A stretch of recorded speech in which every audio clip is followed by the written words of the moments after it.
Hello, welcome to episode 2 of Betfred's Road to the Derby. Just over 2 weeks away now till those fantastic Epsom Classics. And I'm joined by a man who won the Derby last year, of course, and hopefully may have a chance this year as well. It is Richard Kingscote. Richard, the picture becoming a lot clearer. We've had Chester and Lingfield. We've still got York to come, but the market just starting to settle down and some big favourites coming to the fore.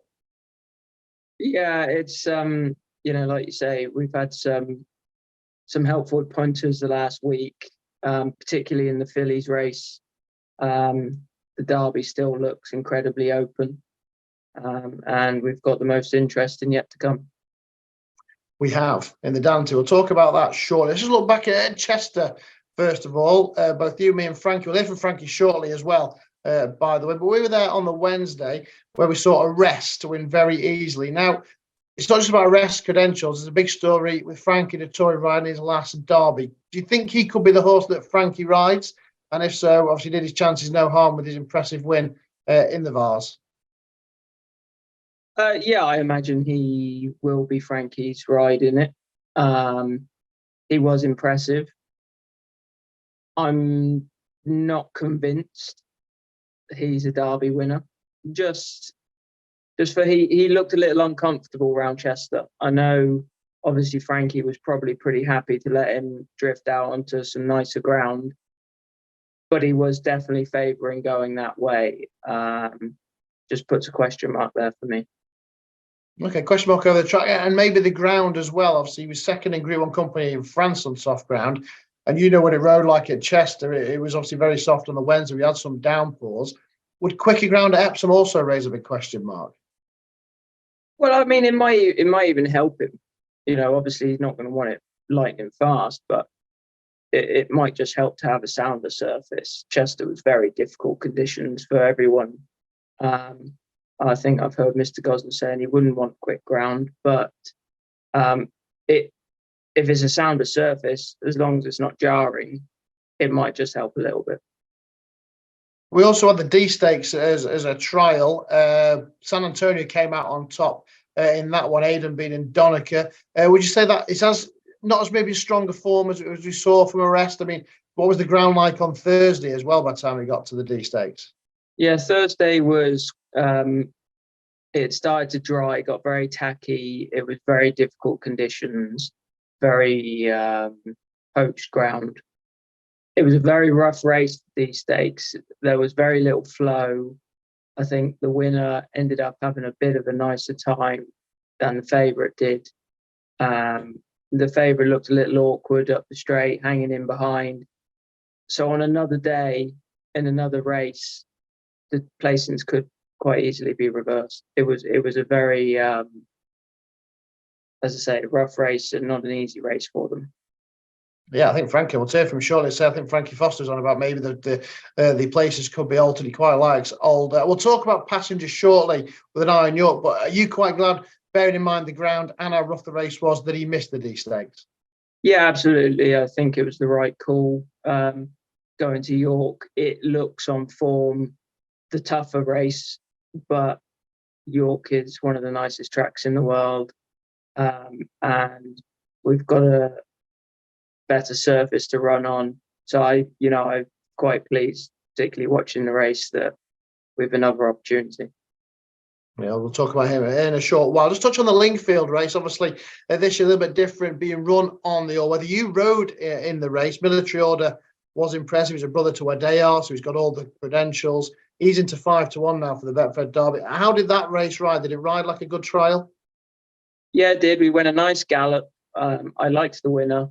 He was a good-looking horse, done a lot really well. Obviously, I think the form will always get crabbed a little bit being on the all-weather. And yes, it does make it difficult to point towards the Derby.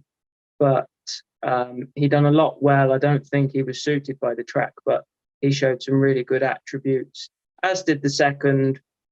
And they pulled a long way clear off of what was already quite a nice gallop. And you mentioned, obviously, I know it's on the all-weather, but he still have that downhill run and that sharp sweeping bend into the straight. Not too dissimilar, not like the turf course, but not too dissimilar to Epsom. Yeah, it's a tough bend, that last Lingfield bend, and he quickened up round it really well when William went inside. And as I say, he looked well balanced. He done a lot really well. And the King's Horse Circle of Fire for Sir Michael Stoute. We believe he may be Royal Ascot bound on the back of that.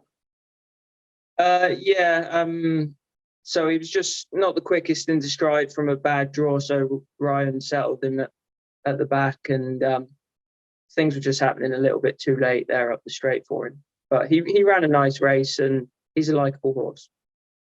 Okay, sticking with the Freemason Lodge angle, let's talk about Passage. We just mentioned him a little earlier. Obviously, looking ahead to the Dante this week, it's a race that Sir Michael Stoute loves to win, of course. I think he's been supplementing for this as well. I believe Crystal Ocean was the last one, also for Sir Michael Stoute. Obviously, this is an opportunity to see what's under the bonnet. He's an impressive winner of the Wood Din, and this is probably the biggest trial for the Derby as well. Yeah, I think it is. There's a lot of form going into the Dante. Obviously, we haven't got declarations yet, but it does look the strongest of the trials. He is a very nice horse, as we saw in Newmarket, but it was a race where they were all on race. So we don't really know where we're at, and we'll find out more Thursday. Obviously, it does look a hot race. I think Flying Honours looks set to go there. He's quite prominent in the market for Godolphin. Canberra Legend was a good winner at Newmarket as well. So it will be a true test. But you sat on him late. He's in good form. He's come out of the Wood Din well. Yeah, he's fine. I breezed him before Chester in case he was going to run. He felt good. Yeah, obviously missing Chester then, and off to the Dante. So best of luck with Passenger. Hopefully he could be alive at Betfred Derby candidates. So that's Richard's take on what we've seen last week. Let's hear from Frankie Foster then, because he was at Chester with us all as well. And what did he make of the trials on the Rudy? Well, yes, I was at Chester for all 3 days, and there's 3 races from Chester which I think are worth paying attention to as we look towards the Betfred Oaks and the Betfred Derby. The first being the Chesire Oaks. We said if you fancied Save the Last Dance for the Cheshire Oaks, you might as well have a few quid on for the Betfred Oaks, and I hope a few people did because she was so impressive and she shortened up rightly so. She also got another little form boost over the weekend. The horse that finished second to her at Leopardstown was tried in a Group 1 over the weekend and was only 3 lengths off the winner. So mightily impressive at Chester. Another little form boost over in France at the weekend, and I think at this stage a most likely winner of the Betfred Oaks. Another race which was worth paying attention to, the Chester Vase, a rest one for Frankie Dettori and John Gosden. Slight concerns about quicker ground come the Derby, that it was really testing conditions that day at Chester, which suited him. No other horse in the race really ran their race and maybe looked flattered as a result of it. John Gosden and Frankie Dettori also flagged that up. Probably a horse I'm not getting carried away with, but no better man than Frankie to prove me wrong if he was to go and win another Betfred Derby on his farewell tour. And then the final race from Chester, which is worth a look, is the D Stakes. I'm quite interested in this race. San Antonio won it for Aidan O'Brien, but I think Ryan Moore nicked the race really. It turned into a bit of a sprint, and Ryan had a much better position turning for home than Older, who had to pretty much come from last to first. And I don't think he hit top gear. I think he's a horse that takes a bit of time to get going. And the way the race panned out, I don't think he was in top gear. And if that race was ran again, or it was ran around Epsom, I might reverse the form. So Older, who's now about 25 to 1 for the Betfred Derby, is quite interesting for me. That's Chester. If there was another race that we have to talk about, your Betfred Derby favourite, Military Order, won at Lingfield on the all-weather surface. Not quite sure how we'll weigh that one up, but there are definitely some positives. They pulled clear of third. When the second horse came up sides him, he battled back and showed his stamina. He does look a very good horse. I'm just not carried away. Bit too short. Dante's round the corner. There's a few each way plays, so not getting carried away just yet. For me, the 2 horses from the weekend, or from last week, Save the Last Dance for your Betfred Oaks, and Older, maybe a nice little each way play for the Betfred Derby.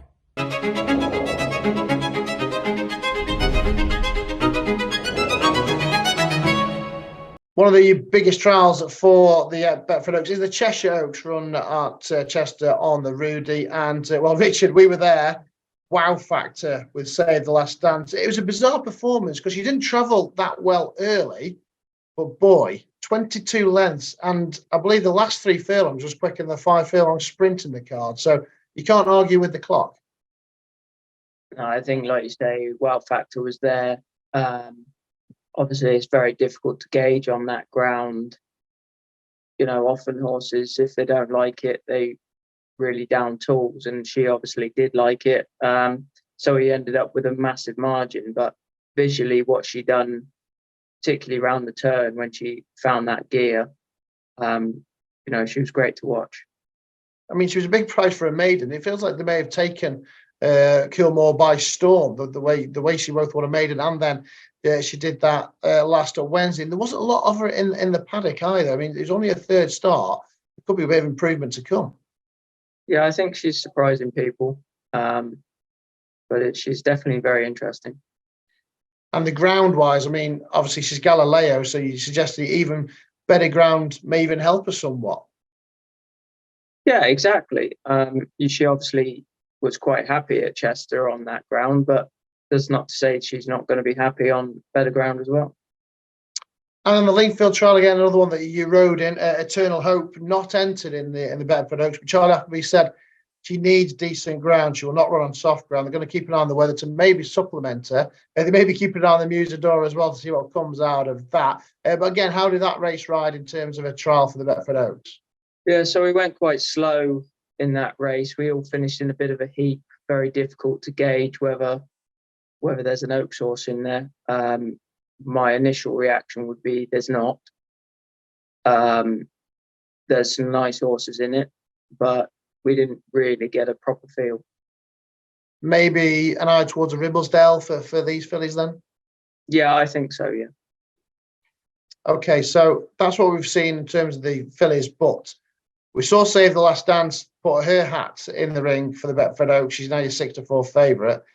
Infinite Cosmos, you're going to ride on a Wednesday in the Musadora, 2nd favourite.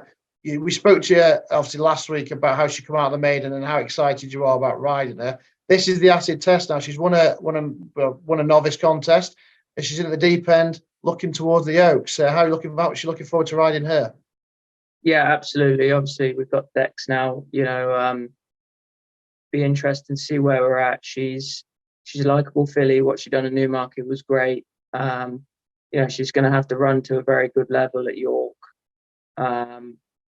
With obviously there's an unexposed horse that won at Newbury, won very well in bad ground. But even the likes of Carl Burke's horses, rated 113. So we're going to have to run to a very good level, and we'll see what we've got. And obviously, Aidan O'Brien's put Lambada into the mix. Ryan's going to ride it. Do you think he's maybe testing the water to see what he's got regards Save the Last Dance? Yeah, possibly. He likes to have one in most of the trials. I'm sure it's just to get a gauge on everything and see where they're all at. Well, now it's the all's well with Infinite Cosmos. I mean, you just sat her at home and you're looking forward to ride. Obviously, Ryan rode at Newmarket. You get to leg up on her in the big one in the Musadora. Yeah, exactly. That's I've been very lucky. That's how it works out at the moment. I'd say Aidan has runners in most of these races. So fortunately for me, I get the leg up when he's unavailable. Well, best of luck this week. Obviously, Infinite Cosmos in the Musadora and Passenger in the Dante as well. So looking forward to that. After obviously we've had York, there'll be more clues towards the Betfred Oaks and the Betfred Derby. The markets will be getting a massive shake-up on the Knavesmire this week. So thanks to Richard for joining us. Thanks to Frankie Foster as well. Next week, we'll be at Epsom next Monday for some of the horses working on the gallops. The gallops morning ahead of the Oaks and the Derby. So that's next Monday's show. Will be from Epsom. Well, thanks, Richard and Frankie, for joining us as we look and count down towards the Epsom Festival.